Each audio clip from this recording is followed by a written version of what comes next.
అన్ని రాజకీయ పక్షాలు కూడా నిన్నటి నుంచి ముఖ్యమైన అంశం మీద మాట్లాడుతూ ఉన్నాయి.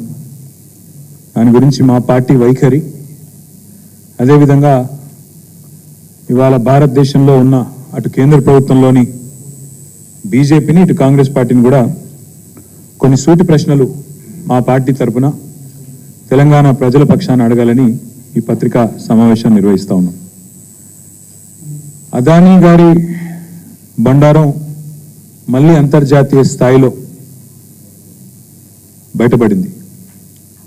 అమెరికా నుంచి ఆఫ్రికా వరకు ఇవాళ ఈ అదానీ వ్యవహారం ప్రకంపనలు సృష్టిస్తూ ఉంది.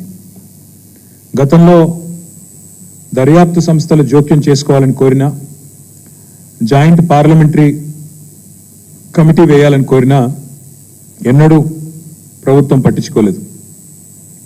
ఈరోజు అమెరికాలోని ఒక కోర్టు మరి స్పష్టంగా ఇక్కడ జరిగింది ఇది, ఇందులో డబ్బులు చేతులు మారాయని చెప్పిన తర్వాత ఇది మొదటిసారి కాదు, రెండవసారి అదానీ వ్యవహారంలో గతంలో హిండెన్బర్గ్ రిపోర్ట్తో ఒకసారి, ఇప్పుడు రెండవసారి ఈ న్యూయార్క్ కోర్టు ఏదైతే తీర్పిచ్చిందో దానివల్ల భారతదేశ ప్రతిష్ట అంతర్జాతీయ స్థాయిలో మసకబారిన మాట వాస్తవం.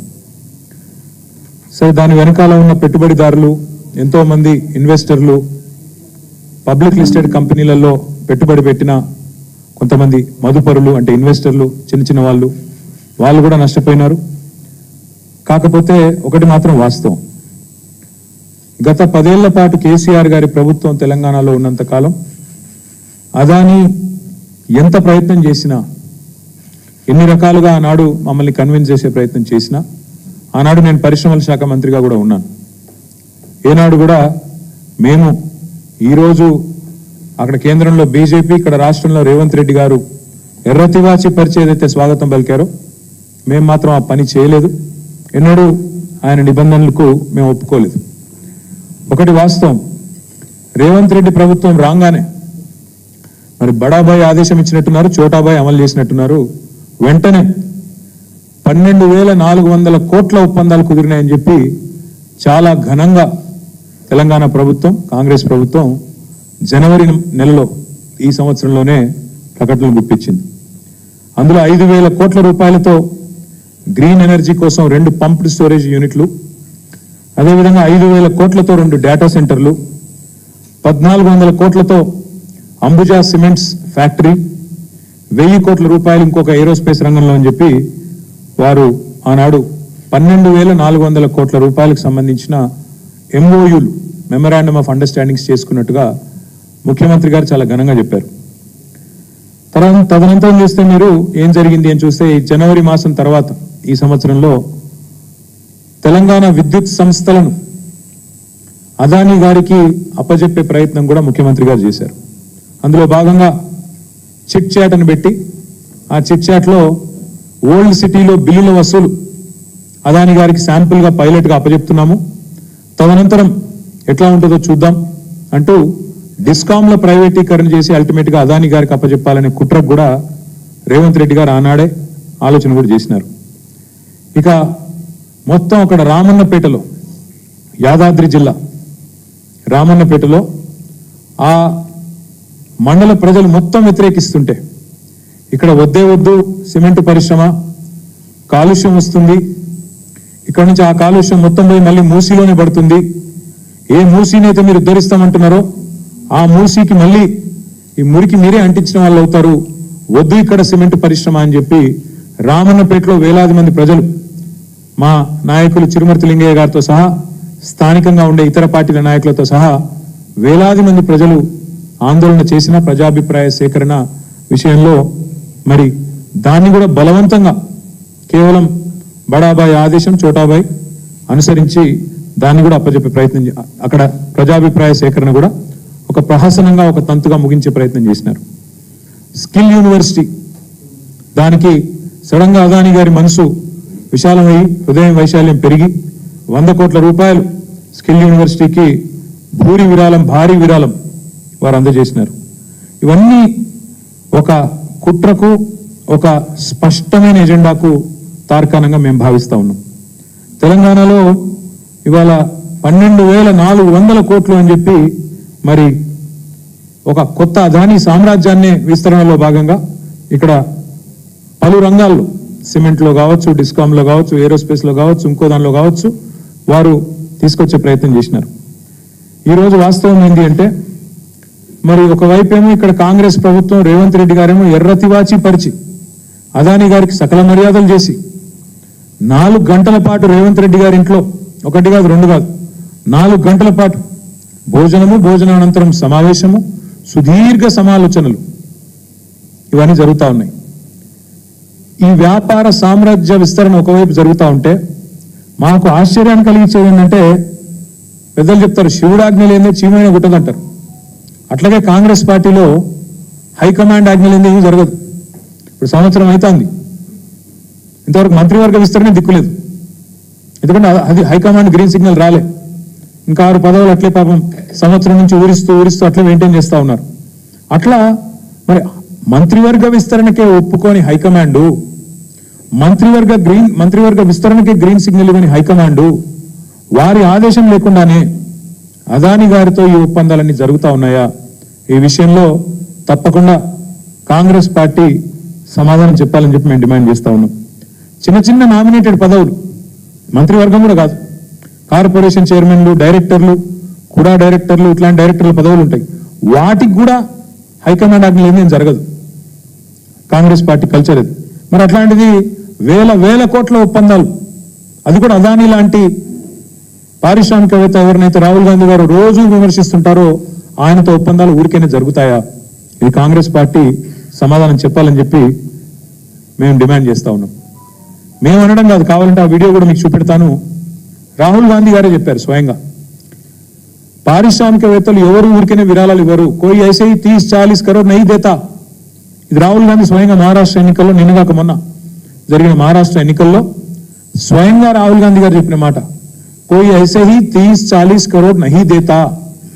ఊరికనే 30-40 కోట్ల విరాళాలు ఎవరు ఇవ్వరు, ఏదో పెద్దది ఆశించే వ్యాపార ప్రయోజనాల కోసమే అందులో నీకింత నాకింత అని చెప్పి ఇస్తారు అని రాహుల్ గాంధీ గారే స్వయంగా చెప్పారు. మరి 30-40 కోట్ల ఎవరు ఉత్తగీయకపోతే 100 కోట్లు అదానీ గారు విరాళంగా ఇస్తున్నానంటే మరి ఇక్కడ కాంగ్రెస్ ప్రభుత్వం తీసుకున్నది కదా. మరి రాహుల్ గాంధీ మాటను కాదని తీసుకున్నారా, లేదా రాహుల్ గాంధీ మాటను పెడచెవిన పెట్టి తీసుకున్నారా, లేదా రాహుల్ గాంధీకి తెలిసే తీసుకున్నారా కూడా కాంగ్రెస్ పార్టీ నాయకత్వం తెలంగాణలో సమాధానం చెప్పాలి. అదే మాదిరిగా తెల్లారు లేస్తే చెప్తుంటారు ప్రాంతీయ పార్టీలకు స్థానం లేదు, మాది జాతీయ పార్టీ అంటారు. మరి జాతీయ పార్టీకి జాతీయ విధానం ఉండాలి, ఒకటే విధానం ఉండాలి జాతికి. అంటే జాతీయ పార్టీ అన్నప్పుడు స్థూలంగా జాతీయ పార్టీ హైకమాండ్లో ఏ నిర్ణయం తీసుకుంటే కింది దాకా కూడా అదే పాటించాలి. కానీ ఢిల్లీలో ఒక నీతి, గల్లీలో ఒక నీతి అన్నట్టు, ఢిల్లీలోనేమో అదానీ మంచోడు కాదు, కానీ గల్లీకి వచ్చేసరికి, తెలంగాణకు వచ్చేసరికి మాత్రం అదానీ మంచివాడు, పునీతుడు, అన్ని రకాలుగా గొప్పవాడు అన్నట్టుగా మరి ఇవాళ మాట్లాడుతూ ఉన్నారు. బీజేపీని డబుల్ ఇంజన్ పార్టీ అని వీళ్ళు విమర్శిస్తూ ఉంటారు. మరి నేను అడుగుతున్నా, వాళ్ళది డబుల్ ఇంజన్ అయితే మీరు డబుల్ స్టాండర్డా? గల్లీలో ఒక నీతి, ఢిల్లీలో ఒక నీతి ఉంటుందండి అదానికి సంబంధించి. కొంతమంది మిత్రులకు తెలుసు, ఈ ఆంగ్ల సినిమాల్లో చూపెడతా ఉంటారు good cop bad cop routine అని. అంటే 2 పోలీసు వాళ్ళు వస్తారు ఇంటరాగేషన్కు, వచ్చి ఒక ఆయన కొట్టినట్టు చేస్తాడు, ఇంకో ఆయన కొడతాడు, వాడికి మంచోడు కాదు, నువ్వు చెప్పు అంటాడు పక్కకి వెళ్ళి. దాన్ని good cop bad cop routine అంటారు. నాకు తెలిసి కాంగ్రెస్ పార్టీ కూడా అట్లే good Adani bad Adani routine పెడుతున్నది. గుడ్ అదానీ ఎప్పుడు? వాళ్ళకు చందాలు ఇచ్చినప్పుడు, వాళ్ళ ప్రభుత్వంతో దందా చేసినప్పుడు, వాళ్ళ పార్టీకి సంబంధించి వ్యాపారం ముడుపులప్పచెప్పినప్పుడు గుడ్ అదానీ. బ్యాడ్ అదానీ ఎప్పుడు? ఇతర పార్టీలతో, అక్కడుండే ప్రభుత్వాలతో సంబంధాలు పెట్టుకుంటే బ్యాడ్ అదానీ. అందుకే నేను ఇవాళ రాహుల్ గాంధీ గారిని సూటిగా అడుగుతా ఉన్నా. తెల్లారు లేస్తే మీరు మాట్లాడుతూ ఉంటారు, ఉపదేశాలు ఇస్తూ ఉంటారు. నిన్న కూడా 1.5 గంటల సేపు మాట్లాడిండు రాహుల్ గాంధీ గారు. అదానీ అవినీతి, నేను ఎప్పటి నుంచో చెప్తున్నా ఈయన మంచోడు కాదని, ఈయన వెనక పెద్దోళ్ళు ఉన్నారు, ప్రధాని ఉన్నాడు, మోడీ ఉన్నాడు అని తెల్లారు లేస్తే రాహుల్ గాంధీ గారు మాట్లాడతారు. రాహుల్ గాంధీ గారిని సూటిగా అడుగుతా ఉన్నాం, మీరు తెలంగాణలో కాంగ్రెస్ ప్రభుత్వం చేస్తున్న దందా అదానితో మీరు సమర్థిస్తున్నారా లేదా? ఒకటే మాటలో చెప్పండి. ఢిల్లీలో ఒక నీతి, గల్లీలో ఒక నీతి ఏ రకంగా సమంజసం మీరు చెప్పండి.